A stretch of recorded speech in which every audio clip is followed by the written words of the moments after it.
Alright, hey guys, Ferret here, and welcome back to another episode of Celestial Crossing. So yeah, I'm glad to see a bunch of you actually seem to really like this game so far. I actually got a lot of comments saying that they would really like to see more of this, and I'm happy to see that because I'm enjoying playing this so far. So I'm glad you guys are liking it as well. One quick note is, after I went back and was looking at some of the stuff, I also realized, I was mispronouncing Neither's name. It's really more like Nearth, which is much more of an attractive name. Neither was kind of an odd name, but Nearth or Neareth, I just said the same word twice, so don't mind me, but that sounds better. So I'll try to do that. I'll probably still say Neither at some point because I'm gonna completely go brain dead, but you know how it goes. So anyway, we left off with Mika staring her in the face. She's so blushy, pants have hit the ground. Not her pants, not my pants, the other pants. My pants hit the ground later. But anyway, we're not there yet. Continue. Her voice comes out in a quiet gasp, and she drops the suffix in shock. I say the only thing that crosses my mind at that moment. You have gorgeous eyes. My brain kicks into gear, and humiliation fills me so completely that I barely notice the sound of her bag hitting the pavement at our feet. I let go of her skin as if it were hot enough to melt iron. Then I run. Because that's the type of guy I am, unfortunately. Thankfully, I at least have the presence of mind to retreat up to my apartment instead of away from it like an idiot. By the time I close the front door behind me, Nearth is already sitting on the floor investigating her haul. Also, before we continue, guys, for those of you who are now continuing to watch this third episode, I wanted to get past the intro before I said this. But I have one of the developers has been awesome enough to give me another Steam key, and I in turn am going to go ahead and give that to one of you. And so I wasn't quite sure how I wanted to do this. Obviously I wanted you to have watched the video a little bit to get this tidbit, but here's what we're gonna do.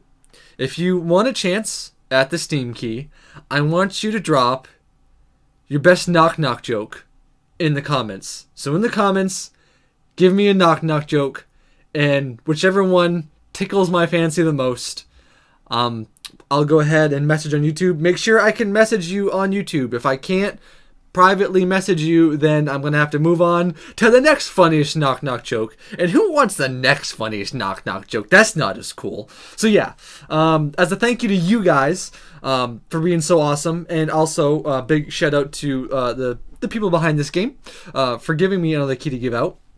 I've got that, so hit me up, best knock-knock joke, and we'll go from there, and we'll see who gets the key, and I'll probably pick the winner before the next episode is out. She looks up at me, takes in my red face and heavy breathing before dismissively turning back to her loot. I close my eyes to try and think. Mika thinks I'm the world's biggest weirdo now. Perfect. Just the cherry on top of the shit sundae that my life has turned into. Then I remember that Mika's hair smelled like cherries, and I'm torn between laughing hysterically and crying like a little girl. Instead of succumbing to either of those temptations, I open my eyes, only to be greeted by the vision of Nearth stripping to change into one of the other outfits.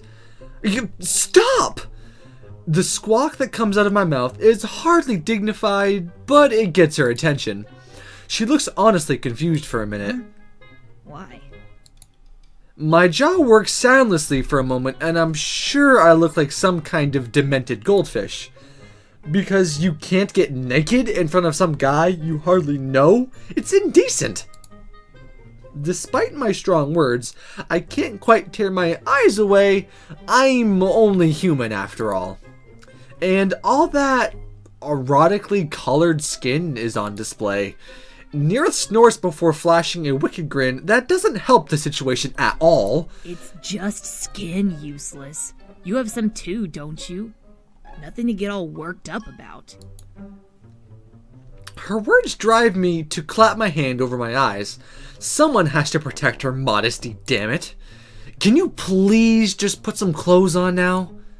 With an irritated grumble and a few well-chosen insults, Nearth complies. You know, we could have avoided all this if you had just told me the girl was your lover. What? I drop my hands in shock, but luckily by this point, Nearth is fully clothed. The clothes don't fit well, but to put it bluntly would work too, actually.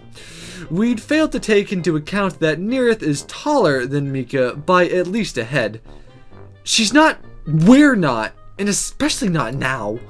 The elf finishes zipping up her skirt and stares at me with the eye with a revolted expression, completely at odds with her skimpy getup. My opinion of you could not possibly sink any lower. Her voice is completely flat, and all I can do is sigh. Incredibly tired all of a sudden. It's been a long day. Then Nearth resumes her seat on the floor, and it's suddenly very clear that I forgot to explain the importance of undergarments. It takes a while, but I finally managed to convince Nearth to put on some of the panties she took from the back of Mika's closet. Why would you have panties in the back of your closet? I feel like that's something you wouldn't have. Like, I feel like you're gonna have all your panties in a drawer somewhere. Like, you might hang up old clothes in the back of the closet, but how often, like, man, I don't wear these panties very often, but I'm just gonna stick them, I'm gonna hang them back here in the back of this closet, just for safekeeping. Why the hell would anyone wear clothing under their clothes? What's the fucking point? Good point. I agree. Girls should just stop wearing panties. Wait, what? Never mind. You just do, okay? That's why you're not exposed. Well, you could do with a little more exposure, in my opinion. Oh, thank you. I mean, I think she just asked me to expose myself. I mean, okay, if that's the kind of party we're throwing. With that, she plops herself back down on the floor behind her tools and resumes work on her makeshift armor. I breathe a sigh of relief, hoping that this means I'll finally have a quiet moment to myself. You know that this is only going to keep me occupied for another few hours, right? Damn.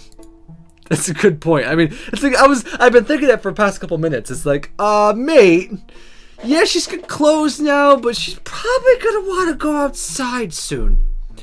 Teaching an elven warlock how to use a television is a whole new adventure unto itself, and by the time 9 o'clock rolls around, I'm so exhausted that I pass out on the couch in the middle of whatever variety show is on. The next morning is Monday, so I drag my feet to the toilet and get ready for school.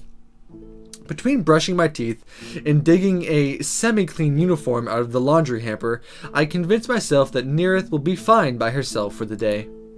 I count on the TV being enough of a technological marvel that it should captivate her attention for a few hours at least. She'll probably sleep in anyway. Saying it out loud makes it seem like it's a possibility anyway. I knock on the bedroom door to politely let Nearth know I'm leaving for the day. Her response is a sharp thud against the door, like she threw something heavy against it. I take the hint and pray that the thrown object wasn't something breakable like my alarm clock. You know what you should have done is taught her how to play the game she came out of. How meta would that have been? That would have kept her attention, right? Anyway, school is relatively uneventful, though. Oh right, this girl, what's her name again? Agano-sensei? Agano-sensei. Comments that I look awake and alert for once. Too alert, probably. I'm angsty all day at the slightest provocations, to the point where the people around me start to notice. It's hard not to, though, since I can't seem to fight off the anxious feeling that Nearth is going to get into trouble while I'm out of the house. By the end of the day, I'm a nervous wreck, and I beat everyone else to the door as soon as the last bell rings for the day. I mean, I see fire and blood everywhere. That's interesting. I mean, the fact that she's managed to light a fire is really kind of interesting. Anyway, when I get home, I'm appalled to see that I was absolutely right to be worried. The apartment is trashed. Murder trials and what appears to be blood spatter decorate almost every flat surface of the home. Some of it even on the ceiling, suggesting that whatever died in here did so explosively. Can you only imagine? Just boom! That would be rather unfortunate. In the middle of all this sits Nearest, calmly roasting some unidentifiable meat. Oh no. Oh no. Please don't tell me she's murdered. I mean, she's killed a cat. I don't really mind. As long as it's not a dog, I'm kind of fine. Thirsty. I'm not sure what's worse. The fact that the fire was obviously built using bits of the living room furniture, or the fact that the elf responsible is once again lacking any kind of pants whatsoever. What? Neighbors, fire! I'm not sure if I'm imagining the edge of my vision going gray, but I'm about 95% positive that I'm having a stroke. There will be absolutely no way of hiding this from my father when he returns home from his business trip. I'm fucking dead. Nearth looks up, utterly unrepentant, and even has the audacity to shrug. Well, what did you expect? I got hungry. I have a whole refrigerator of food! Nearth ignores me, taking a huge bite out of the meat. She takes her time chewing before bothering to form an answer. My patience is running out, useless. I'm used to being outside, running, and more importantly, hitting things. As far as I'm concerned, all of this... She waves her hands around to indicate the disaster area that used to be my living room. Is your fault. I mean... I don't know. Is it our fault? We created her, I suppose. Not brought her here, but we made her a character. So I guess it could technically be our fault. And we call her kind of a wimp ass. So yeah, let's just say it's our fault. I slap a hand to my forehead and groan. Clearly leaving her alone all day is out of the question. I have a sneaking suspicion that she went easy on me today, confining her destruction to just the living room. Next time, it could be the whole apartment, or, God forbid, the whole floor. So, the only other option. Did those clothes you borrowed yesterday have a school uniform mixed with them? At her blank look, I crossed the room to the pile of neglected clothing and searched through it. Mika graduated a couple years ago, so she probably had a uniform in the back of her closet. If she kept it at all, I just pray that Nearth was as thorough as she makes herself out to be, and grabbed as much as she could. And miracle of miracles, there it is. I feel myself smile for the first time all day. What a relief. And from the looks of it, the pattern shouldn't be all that different from what the other girls in the class still wear. What's going on now? Oh, girl. Okay, though. I'm interested. I'm gonna wait. I want to see how they explain away her soft pink complexion. That'll be one for the books. Do you think you could pretend to be a regular human girl for a few days? Nearest's eyebrows raise for a moment before she breaks into a grin that makes me twitch with nervousness. No problem. Oh boy, let's do it. It would have to be really convincing, Neareth. You'll have to wear this outfit with underwear. I mean, give or take. It's fine if you don't, but it's whatever. And you'd have to blend in as much as possible. She rolls her eyes heavily. Did you not hear me? It's not going to be a problem, useless. You worry too much. With that, she polishes off the last of her meat, puts out the fire with a wave of her hand, and flounces to the toilet room. Ooh, the toilet room, how posh. I decide not to let the worrying, confident smile on my face get to me. It's much easier to just keep it off my mind. I prepare a small dinner for myself, and only when the dishes are in the sink am I ready to go to bed. Does Nearth finally come out of the other room? Immediately, I can sense a change in the air.